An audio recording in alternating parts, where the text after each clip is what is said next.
Hi, everyone. I'm Dan Albers, and welcome to This Week in Anderson. And as always, I'm joined with my co-host, Steve Ellis. And Steve, you and I have been around Anderson athletics for a very long time. And I tell you what, our next guest is probably one of my favorite football players at Anderson. I just loved watching him play, and I know that you remember too watching our guest play here. Yeah, absolutely. Joe was one of the fun players to watch because he was in on every play. And it was right when, and we're going to get into talking about this, right when, Joe helped Anderson bring football back to life. And besides all that, just a great guy, solid student, and just, a great all-around guy. But I loved watching him play because when he hit you. And it was awesome to watch. Yeah, absolutely. And I'm going to run through this, and it's just really amazing to me. I've kept a lot of the football guys stuff, but he was a team captain, played linebacker and fullback, 377 career tackles, 3-year varsity letterman, first team all conference in 91-92, player of the year, defensive player of the year. This one's really cool though too. The Ohio North South All-Star game, U.S. Marine Corps distinguished athlete, big 33 Ohio, Pennsylvania. But also, he was also the captain, I believe, of that too. So that's right. He's got him right there. It's that red cool jersey. Yeah. Wow, that's awesome. So Joe, an antique. Appreciate you joining us. And I really didn't know those stats, until I see them all the time. But when you sit there and you really look at them, man, I'll tell you what, pretty impressive career you had at Anderson High School. Thank you. Yeah, it was. I've tried to always make the most of an opportunity. So it was definitely a fun time of my life. And, I'm sure we'll get into all the reasons why I was, able to do some of those great things. But, it was a great coach and a great program and just a tremendous group of teammates and community. And it was the perfect storm. And, that's that red jersey I just pointed to. And this other one, this blue one, that's my college jersey. And, I was an All-American my senior year of college, and, none of that stuff happens without Anderson High School. Yeah, and that's why I was just getting ready to ask you, Joe, is that, you had the opportunity. I missed Coach Soriano by a year. You got to play. So talk what it was like playing for Coach Soriano. Not only that, but you guys had a special bond with that group of seniors and that group of football players. Talk a little bit about both with Vince Soriano and your teammates. Yeah. I think what's important to maybe start off with is my class, that class you always refer to us as the class of 92, that magical 92 season, right? Well, we all graduated in the spring of 93. We were all 7th graders the first year that Vince Soriano came to town. And what some people may not recall, that year, the decision was made to have Anderson go to a 7 through 12 model. So we were 7th graders at the high school, and Coach was low man on the totem pole in the PE department. So he got stuck with all us 7th graders, PE class. But from day one, he's out there sizing all of us up. I can still remember being on the practice field for gym class, the beginning of school. And he's like, hey, who are you? You can play running back and linebacker for me. And, hey, who's this Druso guy? And who's Nate? And he was sizing us all up on day one. We're 7th graders. Yeah. And so I think that our group had just a special bond with him because, while the guys that were, I think a guy like Matt Bailey, he's a senior in Vince's first year and, they got their own special bond, right? But we were with him that whole journey from day one to, that magical year in 92. So for me personally, there's probably not a lot of people that know my personal story in Anderson Township, but I dealt with a lot of adversity as a young kid. Grew up without my biological father around, and my sister and I, Angie, we had just some insanity that we had to go through as little kids, and it's just, it's stuff I'd probably put in my book someday if I ever did that, and it's just crazy stuff. So. And I dealt with adversity really all through growing up in high school, and a lot of that stuff I just kept inside. And so Vince was just like the perfect person to be in my life through those years. And and so did the other coaches that I had on, teachers I had along the way. Steve coached me in junior high basketball, right? That's right. I had all kinds of great coaches, and I was just, I just thank God to this day that, I was able to land in that spot and stay on the right path, because I got as good of excuse as anybody to have gone a different direction. So I am 45 years old. I've been out of Anderson High School for 27 years. Vince Sariano read scripture at my wedding 20 years ago. Wow. I honestly don't think a day has gone by in 27 years that I haven't in some way, shape, or form thought about Anderson football and Vince Sariano or some lesson I learned. It's crazy. Right. I was thinking about that earlier.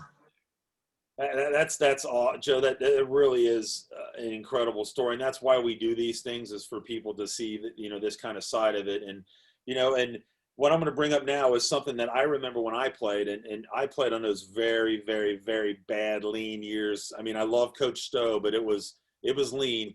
And I remember we started the year off, I think it was 2-1, and you thought the community was going to go and they did. They went nuts for a couple weeks until we came back down to earth, right? Talk a little bit about how that community, because we were a part of that community, and I remember just the excitement every Friday night coming up, building up to that week. Talk about how that community was back in 1992 in your season when we had a great season. It was, it was like I watched some of these like Netflix shows and some of these, these high school settings. And I mean, it was like that. It was like a movie. Like we were all just, regular kids to a certain degree, but we were also, there was like this like magic in there of like, and, and I'm a man of faith. So I have my personal belief that, this was not an accident and we were led a certain direction. But I'll tell you what, this magical like ingredient of having this mix of talent, this mix of leadership, this, we had a mix of crazy and a mix of smart and, and a little bit of everything else in between. And I think of guys like, you think of a guy like Jason Bell, and you think of a guy like Nate Cosman, and you think of a guy like, like Brett Harrison. You remember that Sure. man?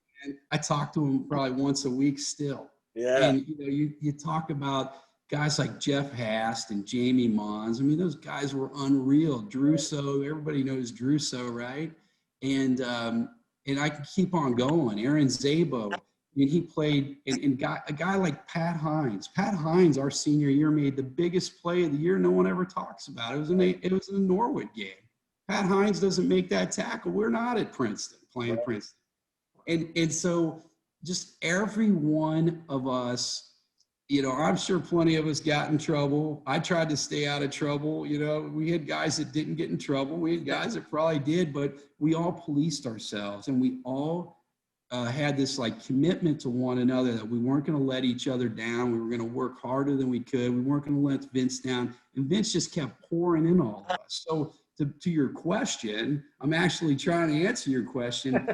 That stuff just started oozing into the community and into the stands and into just like, I can't tell it. Like, so I lived off of Markley Road and actually right at Dunn Road and Markley Road, which is kind of unbelievable. Yeah, and I would always go down to the United Dairy Farmer on the corner and get an ice cream cone or soda or whatever. And they always had the Mount Washington Press little newspaper out there, and it was there, like on Wednesdays or something. And I can't tell you how many times like I'd run down there hoping like there was a story about us, or maybe my picture would be on it, or one of the teammates, right?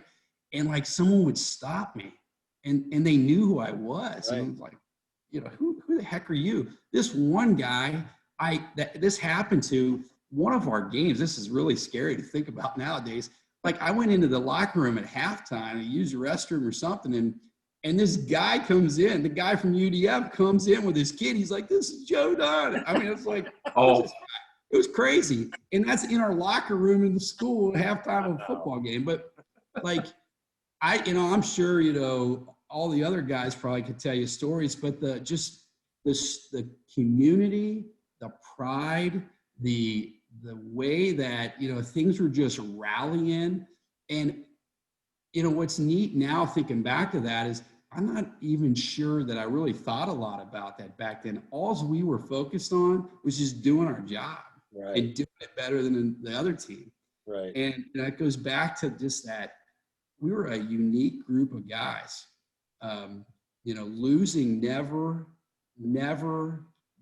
ever set in my mind. I was thinking about like playoffs and things. Like I never really thought of the playoffs because I never thought that we could actually play a game and lose or it would be over. Like I never thought of losing, and the community just helped kind of just support that and drive that. And I don't know, it was magical.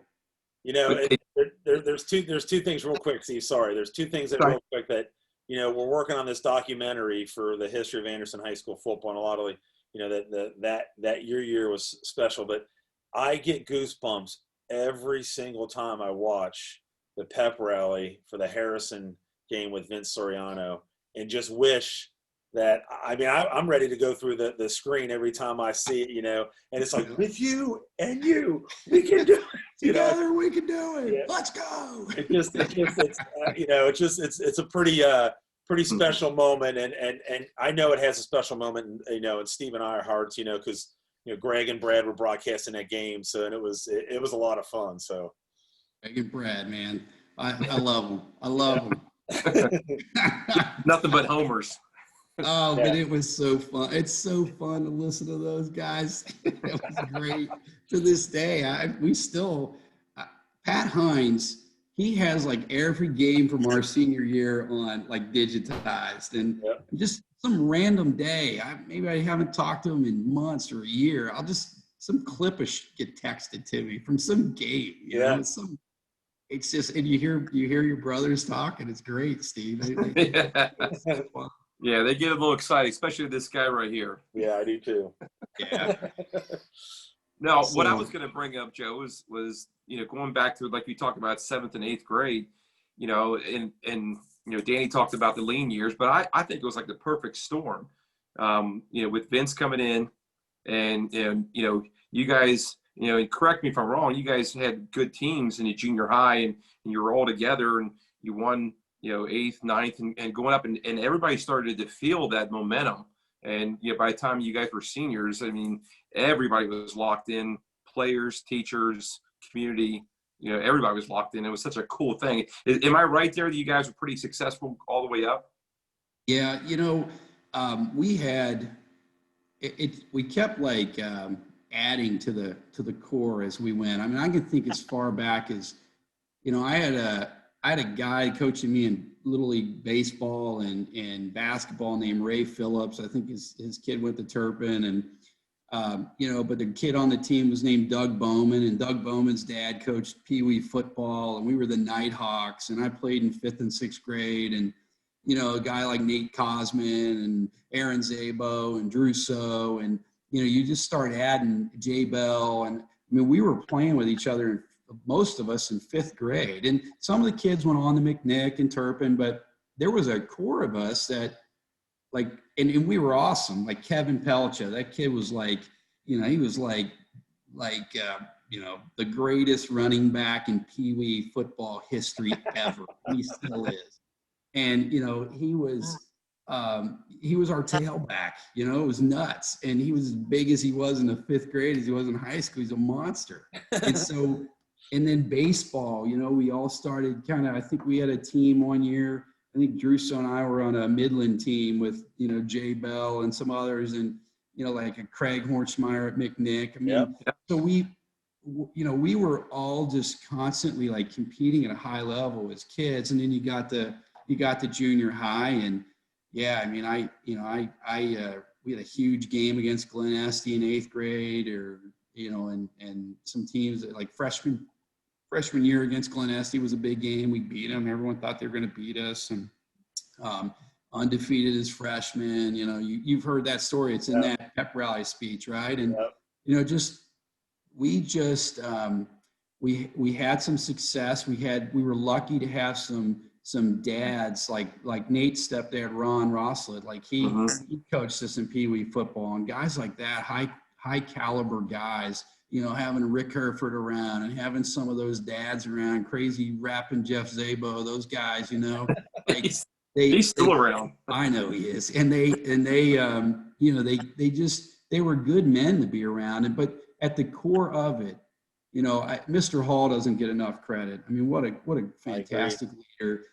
For me, I was really close to Rich Newman. I mean, he was a good role model for me, and he opened up kind of the sports administration world to me, as a kid, and I went on to college to do that and worked for the NCAA for 8 years, and and I give a lot of credit to Rich for opening my eyes up to that, but Vince Soriano in the middle of all of that, showing all of us like what it meant to be successful. Like, I can't tell you how many times I might have been coming down that staircase on the back of the school and it's raining outside and Vinny's out running his, 57-mile run for the day, whatever he used to do, or he's, finishing up his bench press. And I don't know, he might have had $135 on there, but he had $315 on there as far as I was concerned. And I saw this guy, like, he never quits. So I wasn't going to quit, and I'm sure the other guys would tell you something similar. Yeah.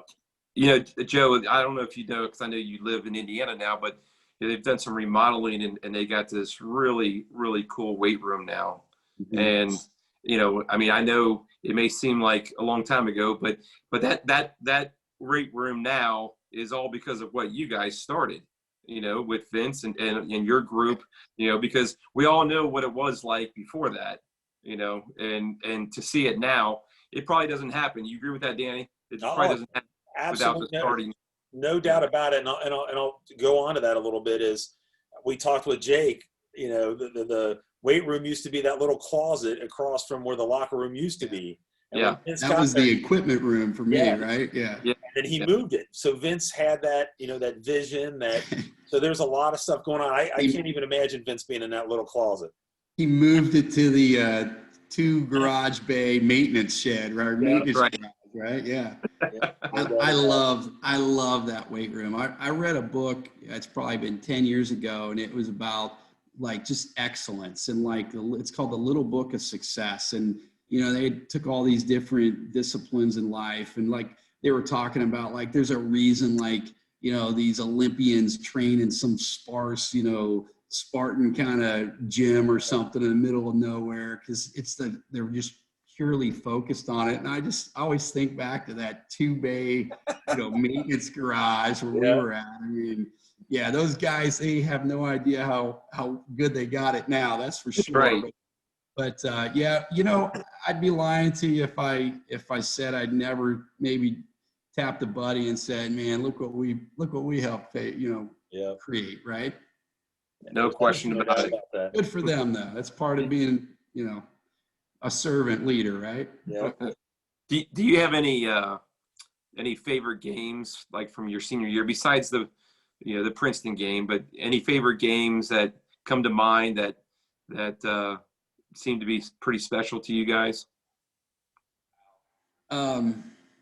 I mean, the Princeton game, obviously, the Harrison game, we beat them in triple overtime my junior year, and then they come back and go to their place. And, I don't know if you remember that game, but that game was awesome. And they were spitting in our face and, just doing all kinds of nasty stuff. And, we were just right back at them. And I mean, it came down to a couple big plays. Herf made a big play, and, everybody made big plays back then. And I remember, that Mike Huff guy at quarterback got so frustrated, he chucked the ball up into the stands, and, that was it, baby. We were going to the playoffs. So that definitely was one. I heard Jake the other night talk about beating Turpin, every time. We kicked Turpin's ass every time. So those were always fun.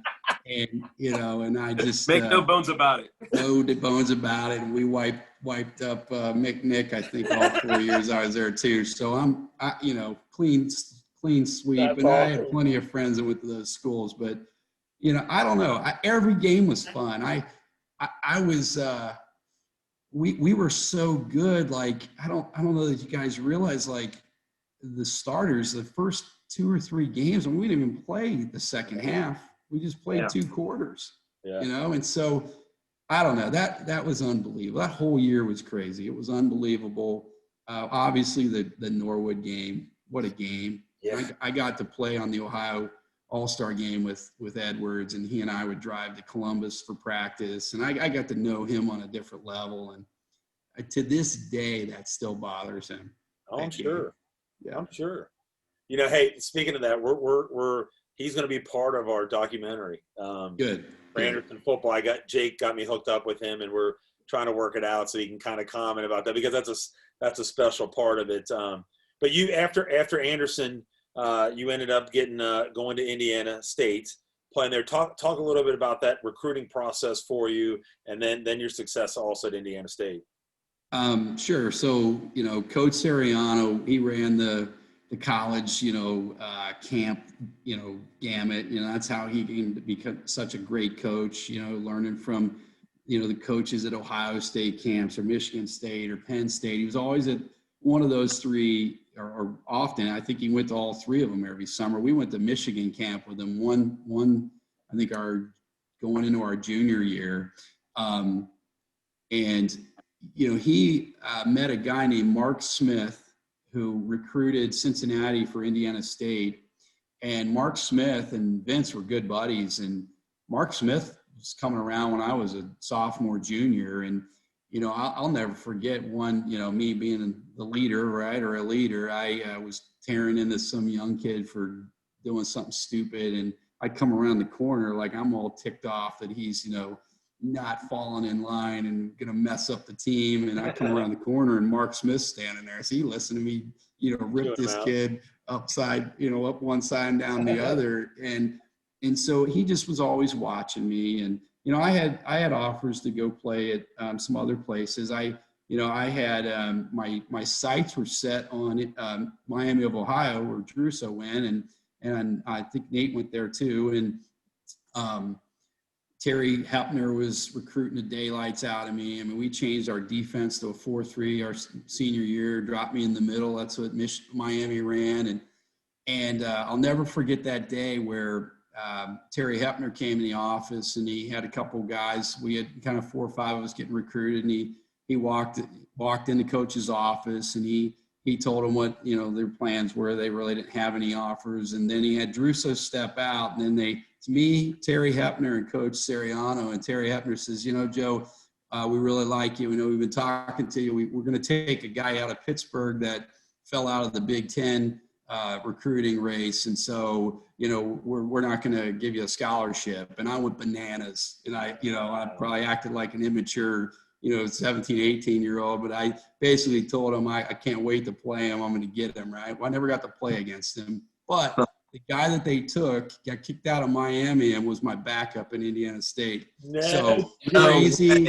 And he got kicked out of Indiana State too. So they, whatever. But I don't hold any grudges, because I'd have never met my wife, and I wouldn't be sitting here in my house in Indiana with my 3 boys, right? So, but it's funny, that whole recruiting thing was different. I'm going through it with my middle son Carson already as a sophomore, and it's completely different, guys. So it was fun. That's a great story. Jake had a kind of a weird story too. I think you said you watched his interview about the thing with Tressel and how that all worked out. That it's just crazy how the things fall into place and where you end up going. And Steve being a college coach, Steve, you got to live that every day. Every single day. Well, it's so different, as Joe was saying, and I'm sure he's, finding all that out now. It's, with social media, and, you have to be your own, promoter and put your own highlight film together now. It's so different than back then. It is. You asked a little bit about college. I was waiting for Jake to say something, but that magical national championship year Jake had, that was my senior year. So they were Youngstown State and Indiana State were both in the Missouri Valley conference. It was called the Gateway Conference back then. So I got to play against Youngstown. You know, I was redshirted my first year, so 5 years in a row we played Youngstown, and my senior year was the year Jake was playing tailback. So Wow. we played against each other. It No was kidding. great. Yeah. So you know they won. They were national champs that year, and but it was great. That is You know, cool. playing against little Jake. That is Yeah. cool, man. That's a great. fun. I didn't know that. I mean, that's Yeah. why we like doing it. So you talked about your son here. Let's talk about the rest of your family. Talk about your wife and your other kids. And you are living, I believe, in Fishers, Indiana. Is that correct? That's right. So we're in Fishers, Indiana. It's on the north side of Indianapolis. I've been here since 1999. My wife and I we had our 20-year anniversary in July. Her name's Nicole. She's a pediatric nurse and just an incredible woman. And she's a little spitfire and keeps me in line. And she's got, you know, me and the three boys, and we all behave ourselves. That's for sure. But I bet. my oldest is 18 years old. His name's Jackson. He's a freshman at Indiana University down in Bloomington. He's studying to be studying let me get this, biomedical engineering. Wow. Oh my gosh. A little smarter than his dad. So That's awesome. he's incredible kid. Played corner for the football team. Started 2 years. He's 3-year letterman. Started 2 years, and he was a pole vaulter like Jake. Wow. You know, he's got his head on straight. He wants to do this biomedical engineering or be a doctor, and he's off and running. So Carson is 16 years old, baseball and football. He is incredibly fast. He played for the Cincinnati Spikes the last 2 years, baseball team over there in Mason. You know, and he's a highly ranked baseball player in his class, and he's even better at football. So, you know, I just can't wait to see how this goes, and just pray he stays safe and healthy. And then our youngest is 14. His name's Houston, and we call him Huey, or the Big H. And the Big H is he is one of a kind, and he's an incredible kid. They're all smart, they're all athletic, and they're good kids, and they got, you know, they're all different. And growing up without a dad around, I am living an absolute dream.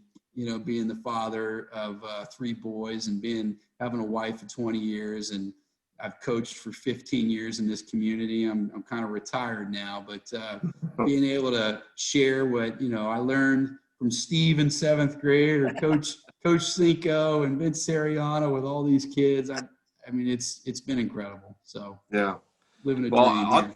I'll tell you this, Joe. I mean, I'm so happy we're friends on Facebook, because it's just great, because, you know, you don't live in town here, but just to watch you and your kids. I mean, just, you know, I've always thought so highly of you. You're just a class act, and I thought you were a class act then, and you can certainly see it now. And I'm sure you're spread out onto your boys. So thank you. Great job. I owe you thanks. I mean, like I said, I don't take it for granted. All the teachers, all the coaches, all the parents. You know, I had a lot of stuff I was dealing with inside, and you know, everybody probably just thought I was some, you know, football player maniac that's all he cared about. I had a lot of stuff going on inside of my mind and my heart as a kid, and you know, without the right role models and people in place, and the two of you, you know, and your brothers, and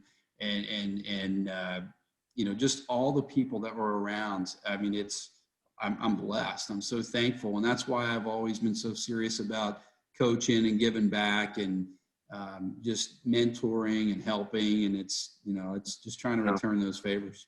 Good for you.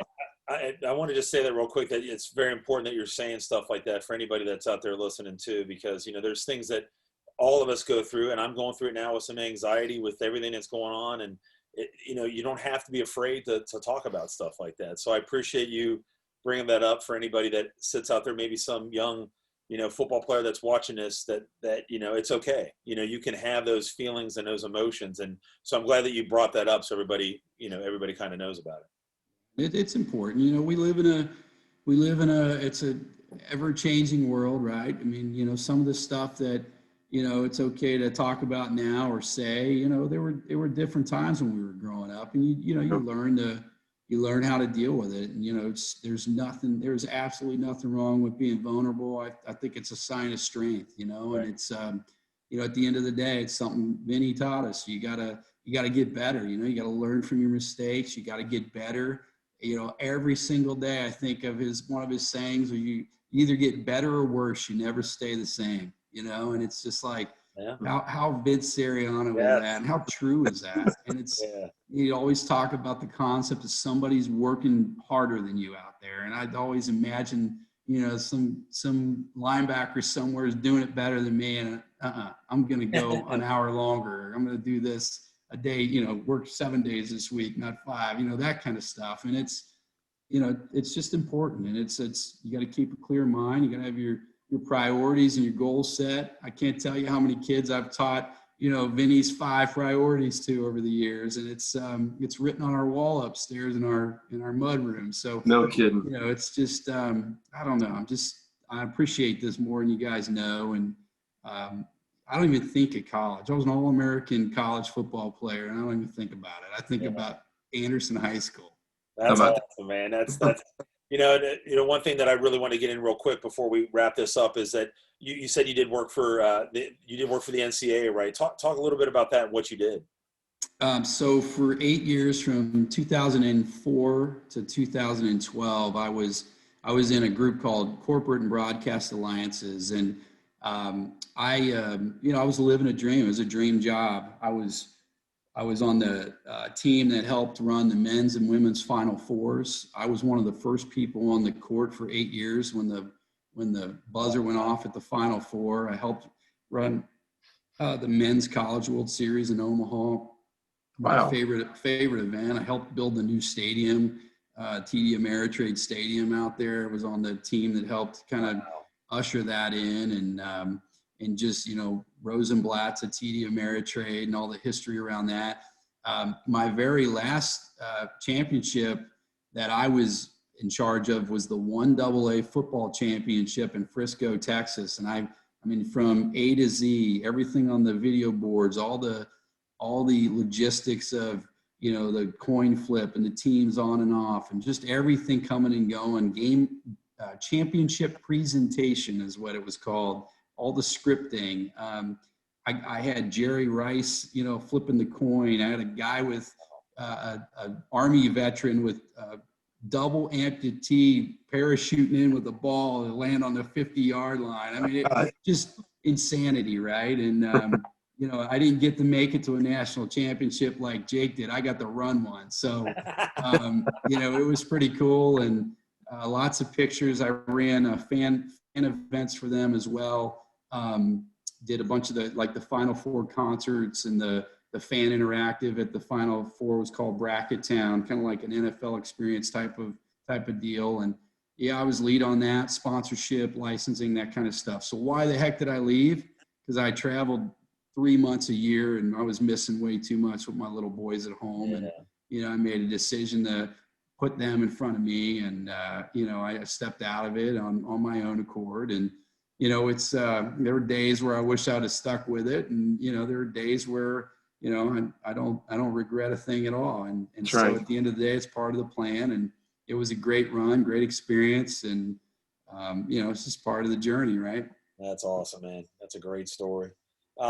So we're going to try to wrap this up, and we always try to wrap it up with some memorable moments. I think you've pretty much hit the one in high school with probably the 92, probably the Princeton game. And I still think the St. X game, they screwed up that down and distance. I still think it was a first down, by the way. It was. Talk a little bit about your, if you want, your favorite high school moment and college.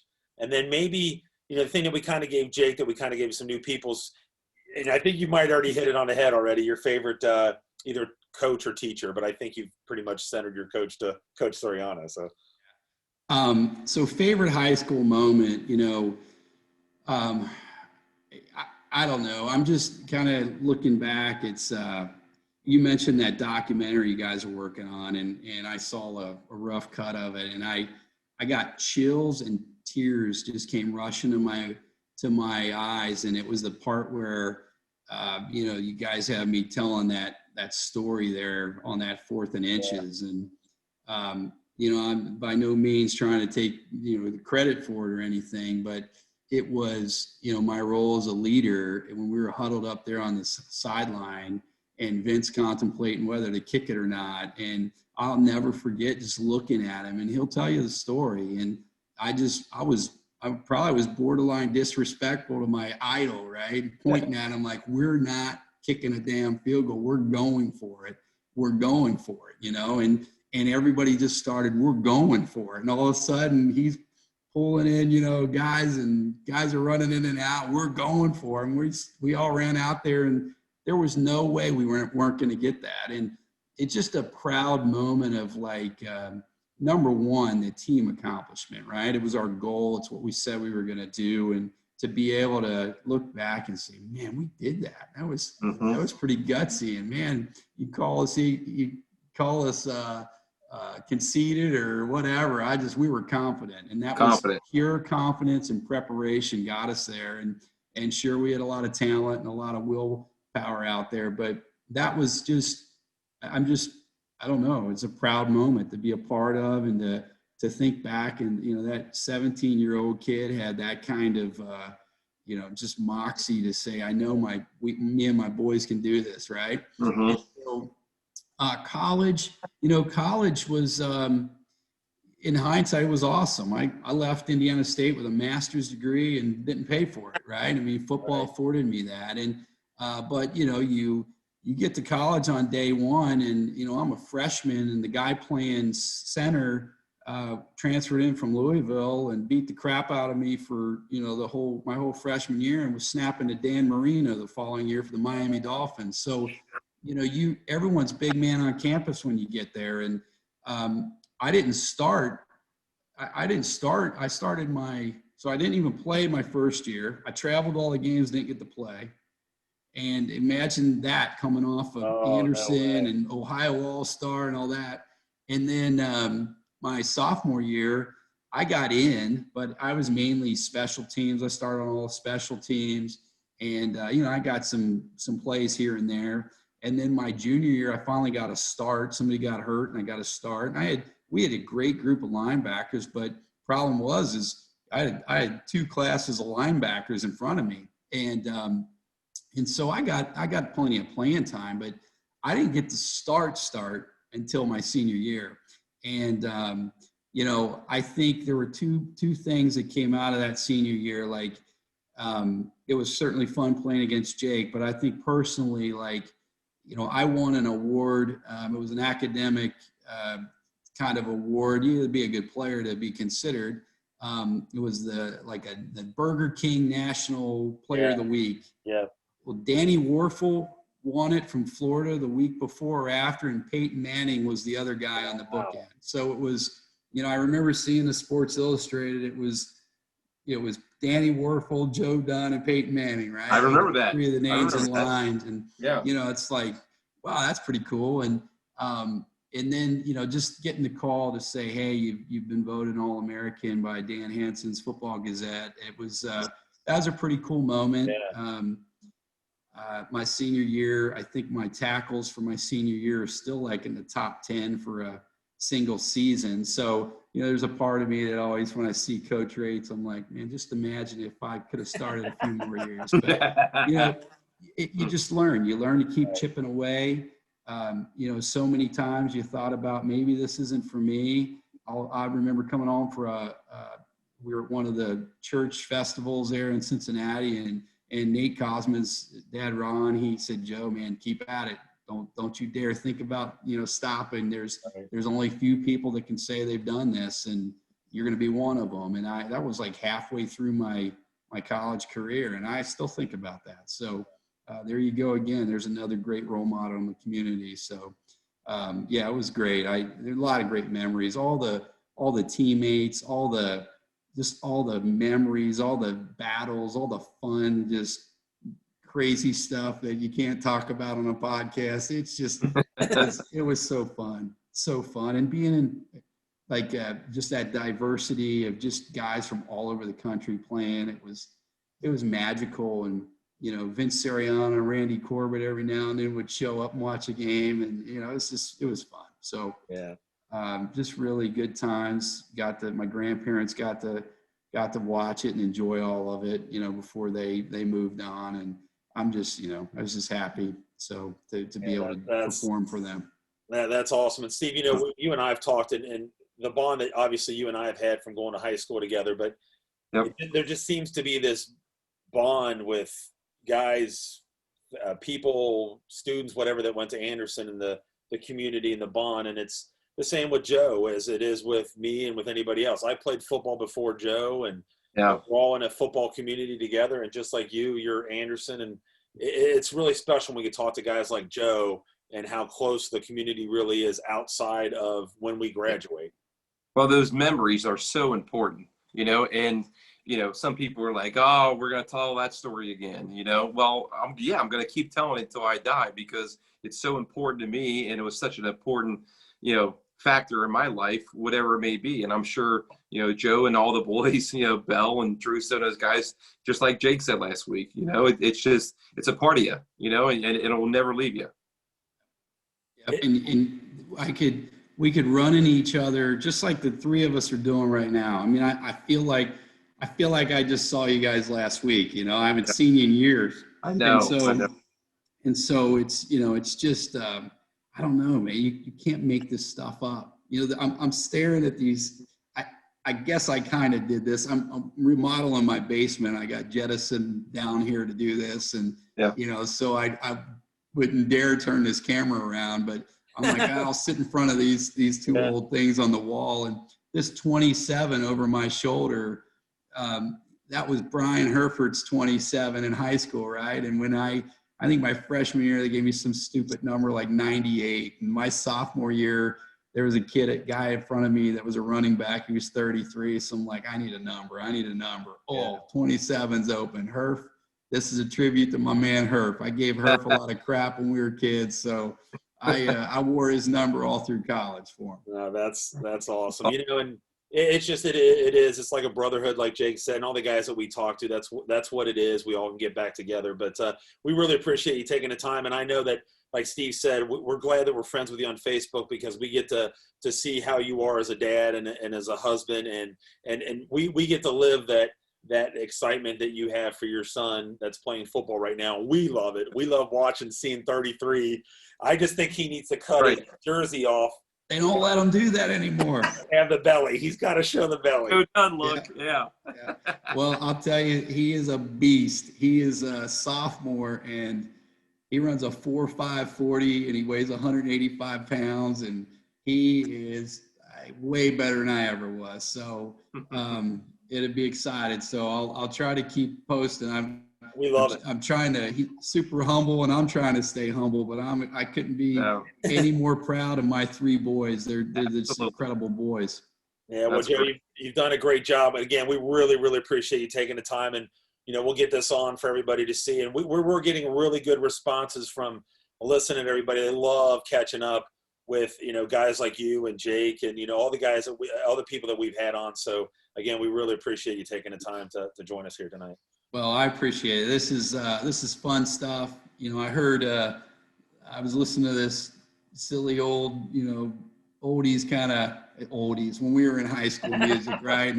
And Glory Days from The Boss was playing. Yeah. It was like 2 days ago. I'm like, well, this isn't an accident, right? So thanks for the trip down memory lane, guys. Hey, no problem. So we're going to go ahead and wrap it up here. So for Steve Ellis, Dan Albers, and Joe Dunn, you've been watching This Week in Anderson. We'll catch you next week.